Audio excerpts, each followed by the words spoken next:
Hi everyone, it's Lennon, and welcome to Thoth Thursday. I was recently studying, I guess you could call it, reading and studying and just like ruminating really on Nietzsche, which is something that I do.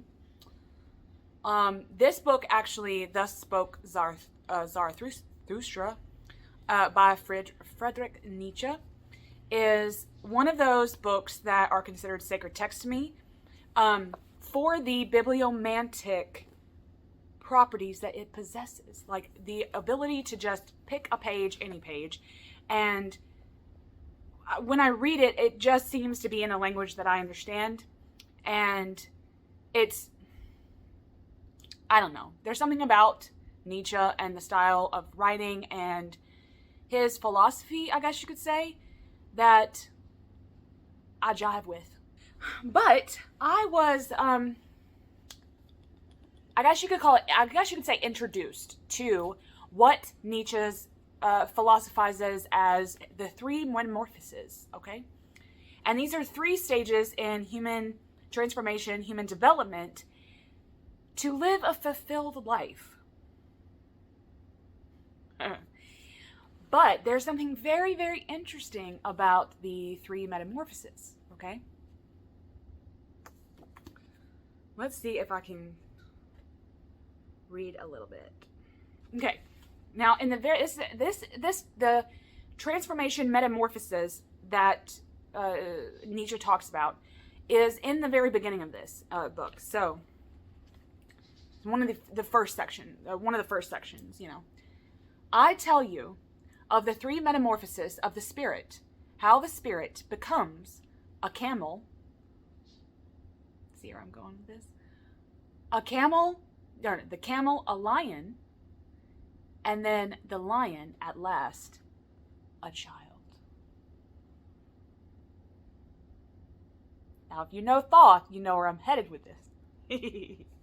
And it is so, it just fits so well, okay? First transformation is the camel. Now, Nietzsche calls the camel, because that's what it is, a beast of burden, okay? An animal that wants to be laden down with weight. And what would then be the weight of spirit? Now, he doesn't get into too much detail about what he considers weight, but I think that what it is it's the void calling, it's a calling, and it's this hunger, not really hunger, it's, well, I guess for lack of a better word, it's a type of feeling that the camel is a beast of burden.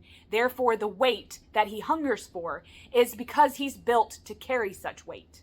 So it's like he longs for that weight because he was built for that. It was like he was built to do that, right? And it kind of makes me think about Alan Watts, like a Zen Buddhist philosopher that's, you know, all over the place on YouTube, and he's done some fantastic stuff. I love listening to him.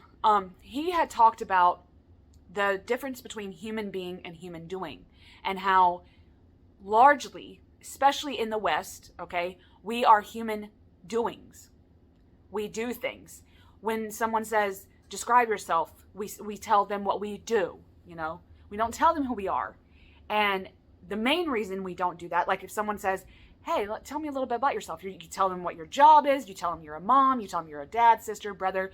You know, you tell them what you do in life. Because we rate our doings as humans as accomplishments.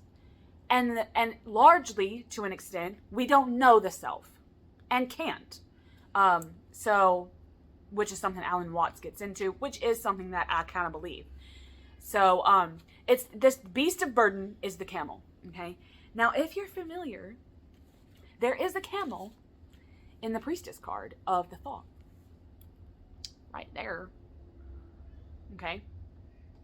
Now, interestingly, in the Book of Thoth, when explaining the priestess, it talks about, of course, it talks about the Book of Lies and the Book of the Law, okay? And it has various stories that it tells inside the description, right? And inside, like, describing the camel, which it really doesn't, okay, because Crowley is sneaky, it's, basically in my gnosis, okay, I have figured out that the camel is the traveler on the path between Tiferet and Keter. Okay, there's a path that runs there from Tiferet to Keter. And it runs through Dayat, which is the path of, or the Sephiroth of the unknown, okay? And the priestess sits in this path, on this path, whatever you want to call it, and on the Tree of Life, okay, for those not familiar. But this is the Tree of Life talking.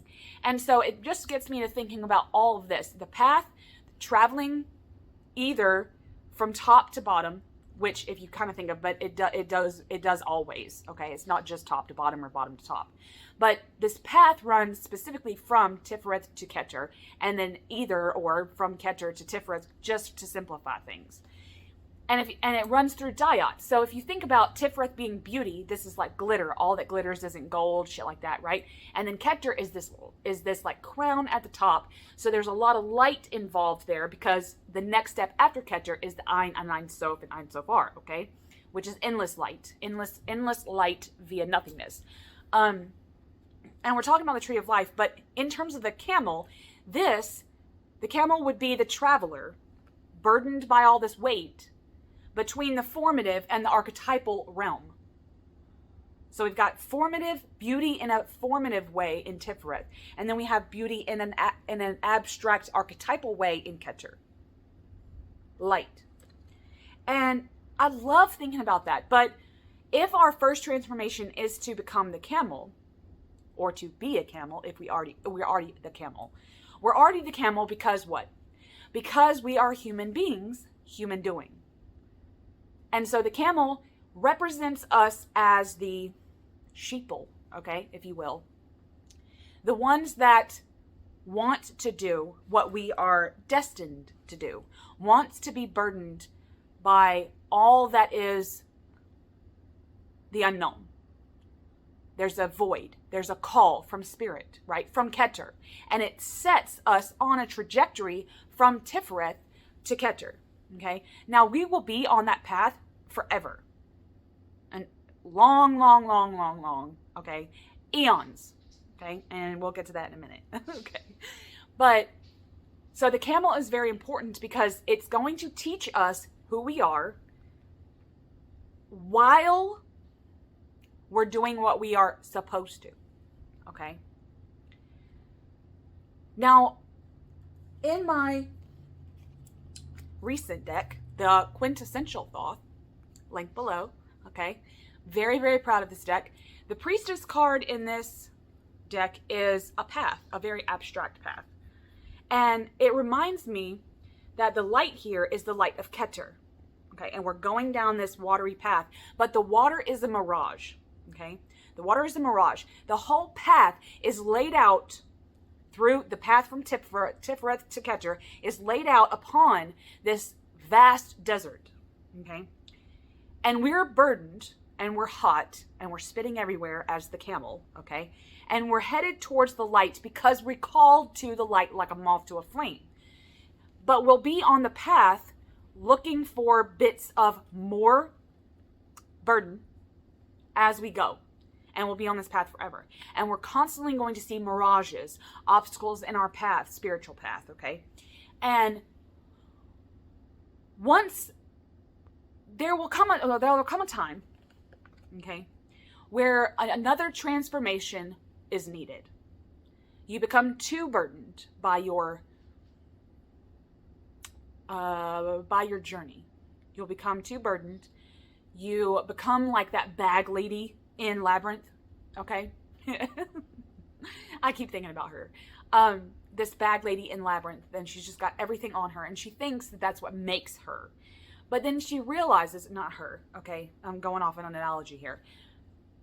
You get to this place mentally where you're like, I'm going and going and going, and I'm not getting anywhere.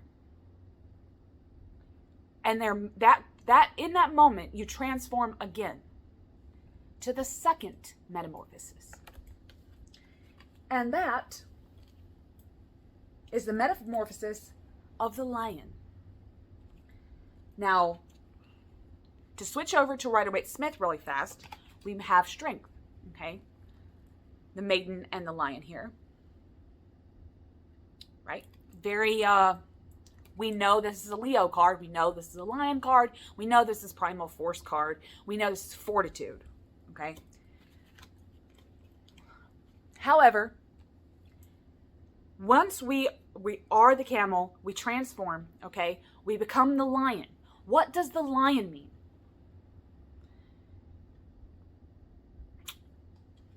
Alternatively, the lion may mean fortitude, but it may also be a fight, and it is a fight. It's more Herculean than this, but it's also a letting go, okay? Which is this. It isn't that we have to, you know, we have this boss battle coming up, okay? We have this boss fight coming up within ourselves and the spirit and our journey. And it's like we're burdened by this journey, but we have to keep going, right? And there's a boss battle coming up and we see it in the distance. And we must get rid of the shit that's on our back and unburden ourselves, okay? Like Babylon here. Very open, very receptive, right? Not burdened, okay? Transforming into the lion means that we become unburdened by the burdens of the camel. And because we have transformed, we're not doing what we're made to do. We've transformed into the lion because we've kind of turned ourselves from being a sheeple, for lack of a better term, from being this one that's just following the masses and like everyone's going down this path, right? And we're like, oh, I guess we'll just keep going because everyone else is, kind of an energy. We have to transform into the lion because we get mad that we're just following along and we're not getting anywhere, right? And we're burdened and we're bogged down by this weight. And we have to shed all that, shake it off, okay? And become Babylon. Become this drunk, ecstatic being so that we can find the lust while going down the path. See, the beast of burden, the beast of burden isn't lustful. It's not. It's just doing what everyone else is doing. It's doing what it was made to do, okay? But when you transform into the lion, okay, Nietzsche's lion, you become this beast without the burden.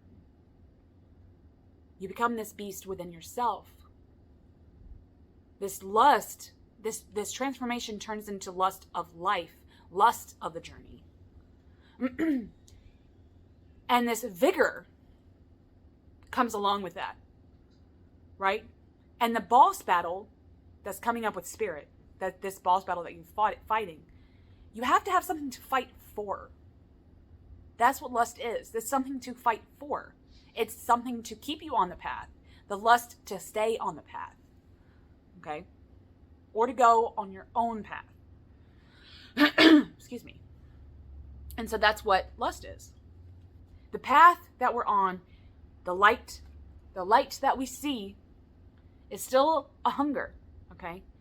But the lion, Nietzsche's lion, asks us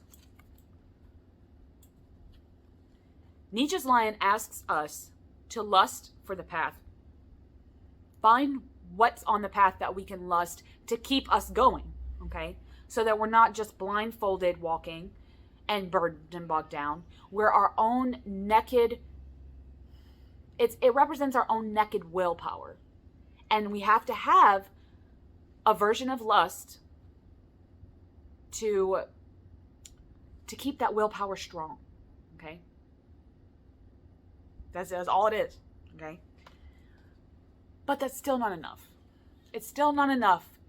This relationship path that you have with spirit, it's not enough. You must transform again.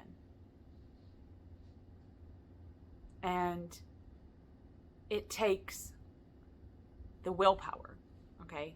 And this archetype of the rebel, in Nietzsche's terms, this archetype of the rebel, we we're a beast of burden, then we rebel against that. We shed the burdens and we find new things to lust after that are along our path.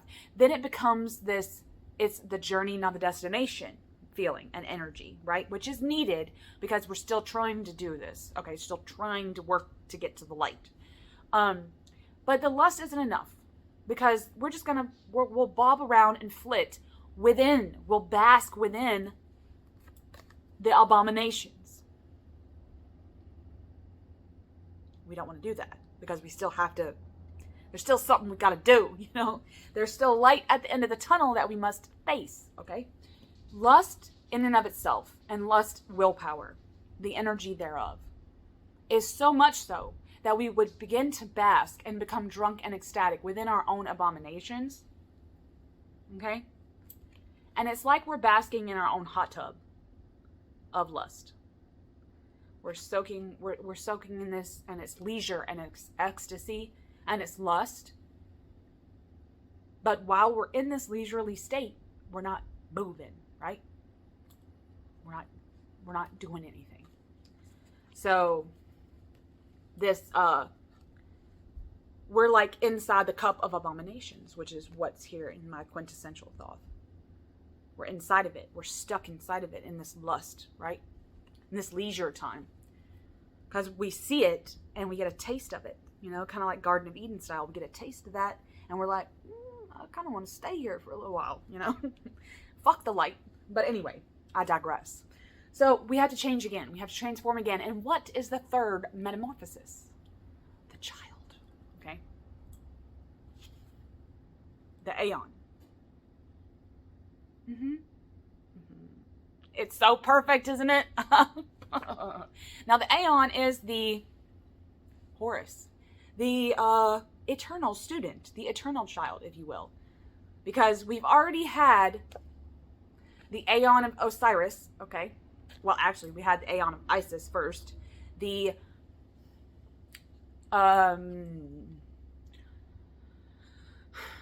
mother, right? Mother goddess Aeon, and then we had the father god Aeon, which is Osiris, and we're in the Horus Aeon, which is the eternal child, the eternal student.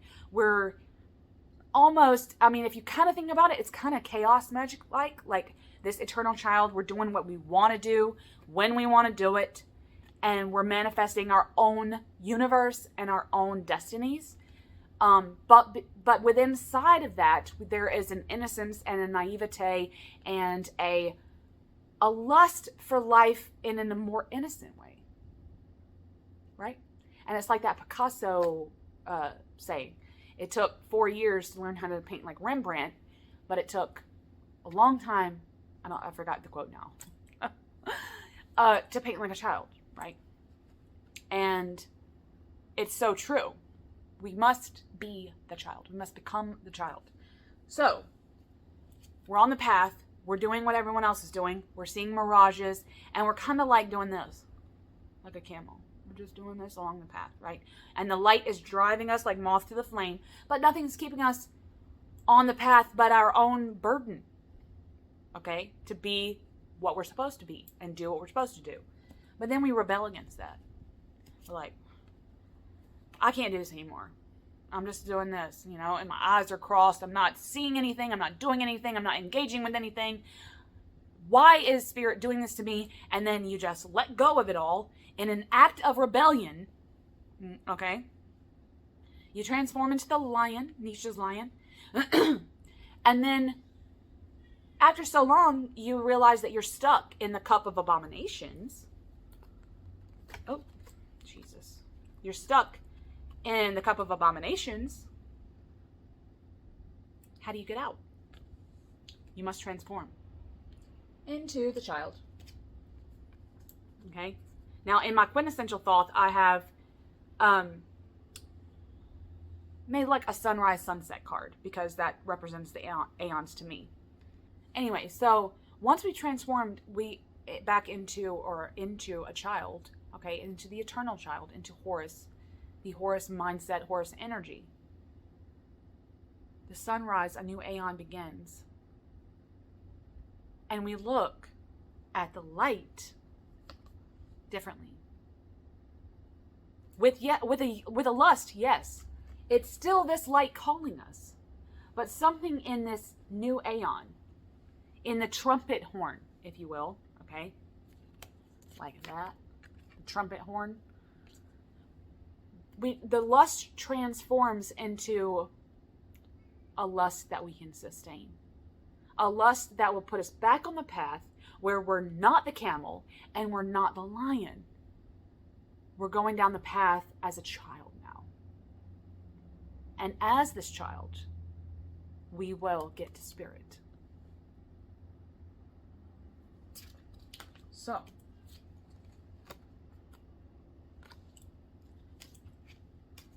So yeah, we are the camel. Also, isn't it interesting that there's all this vegetation, okay, on the bottom of the Thoth card? All these whorls and grapes and abundance and vegetation crystals, right? And to me, the camel is the camel, right? Like we've already established. And then we have lust inside the oasis, okay? There's an oasis like that we've made. Along the path, there's an oasis that was made or something, and we're just kind of like basking there in our own leisure and in our own abominations. That's what this is. Sort of. Okay? There's other meanings, trust me, but that's kind of like what I'm going with. And then, when we're this, we're being lackadaisical and lustful and lazy and beautiful, okay? But then once the sun sets on our lust and rises in this new aeon as us as a child, it gets us to a place of innocent willpower. It's a willpower that's completely new, devoid of burden and devoid of lust. It's a childlike anticipation and magic. Almost that the child becomes the light. You become the light. You're not on a path anymore. You become the light. How cool is that? Okay. That's all I wanted to say. Like I said, I thought it was so interesting that Nietzsche talks about the three metamorphoses and how they almost flat out perfectly line up with the three cards. Even better that this forms like a triad. These three cards are perfectly evenly spaced. Okay? Between each other.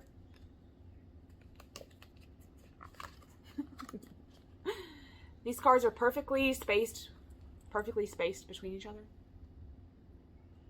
2, 11, 20. They're almost perfectly spaced, so it's like they're a triad in and of themselves. But it just makes me wonder, it's like Crowley versus Nietzsche.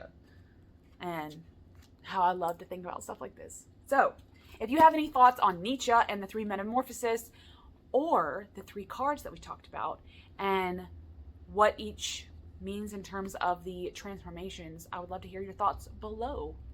So, happy Thoth Thursday. Hope you're all doing well. Much love.